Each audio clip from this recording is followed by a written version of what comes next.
warahmatullahi wabarakatuh. Selamat datang dan salam sejahtera untuk kita semua. Perkenalkan, nama saya Anggisa Ramadhani dengan pembimbing 11. Saya berasal dari Prodi Sastra Indonesia angkatan 24.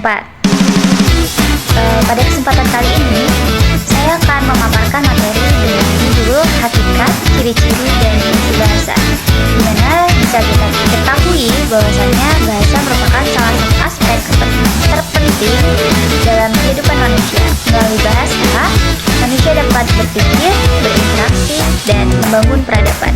Oleh karena itu, memahami hakikat dan fungsi bahasa menjadi hal yang sangat fundamental dalam kajian linguistik. Untuk materi yang pertama yaitu adanya hakikat bahasa negara. Nah, yang pertama yaitu menurut Haribut Triwalaksana, di mana beliau mengatakan bahwasanya bahasa adalah sistem lambang bunyi yang ada di dunia yang digunakan oleh anggota masyarakat bekerja sama berkomunikasi dan mengidentifikasi diri, di mana Triwalaksana menegaskan bahasa memiliki sifat utama yaitu sistematis dan berbeda. Lalu ada arbiter, lalu ada konvensional. Nah, yang pertama yaitu adanya sistematis dan beraturan, di mana bahasa bukanlah kumpulan kata yang acak, tetapi sebuah sistem yang memiliki aturan dan pola tertentu. Nah, sistem ini terdiri atas subsistem yang lebih kecil seperti fonologi, morfologi, sintaksis, dan semantik. Yang kedua yaitu ada arbiter, yang dimana hubungan antara bunyi dengan makna bersifat arbiter atau makna suka. Maksudnya makna suka. Nah, tidak ada hubungan alami antara kata dan maknanya.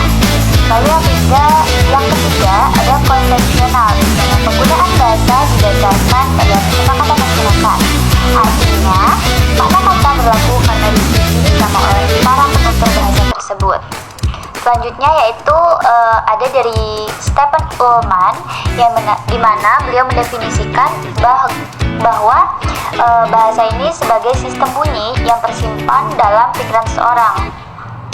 Nah, beliau ini juga menekankan ada 3 ciri utamanya, yaitu yang pertama bahasa bersifat arbitrer, di mana yaitu hubungan antara bunyi dan makna tidak bersifat alamiah.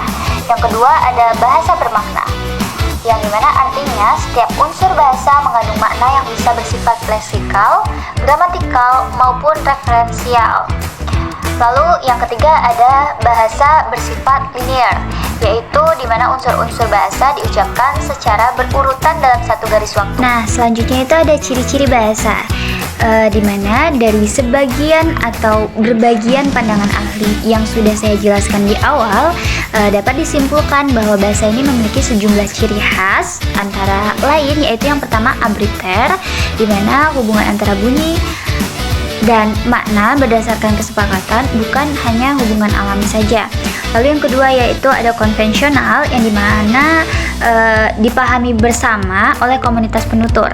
Lalu yang ketiga ada produktif. Nah, di sini bisa kita lihat lagi bahwasanya dengan aturan yang terbatas, manusia itu dapat menghasilkan kalimat tak terbatas. Lalu yang keempat yaitu dinamis, di mana bahasa berkembang mengikuti perubahan zaman. Lalu yang kelima ada universal, di mana semua manusia berbahasa meski sistemnya berbeda. Lalu yang keenam ada simbolik, di mana bahasa ini berfungsi sebagai sistem tanda yang mewakili ide atau konsep itu sendiri.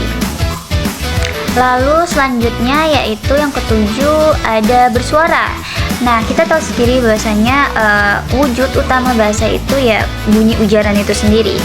Lalu yang kedelapan adanya sistematis, di mana tersusun atas aturan yang saling berkaitan. Lalu yang kesembilan yaitu sebagai alat komunikasi untuk menyampaikan pikiran dan perasaan.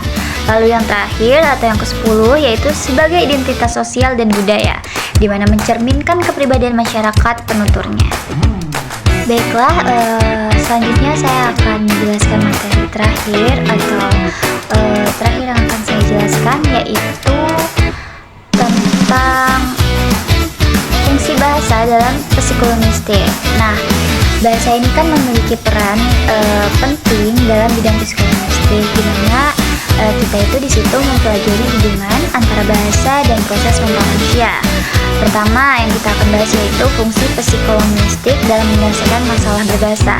Nah, di sini kita bisa lihat bahwasanya psikolinguistik ini menjelaskan bagaimana otak manusia itu memproses bahasa, baik dalam memahami maupun memproduksi ujaran. Hal ini tentu saja bisa membantu kita dalam mengatasi berbagai gangguan bahasa dan bahkan meningkatkan efektivitas komunikasi.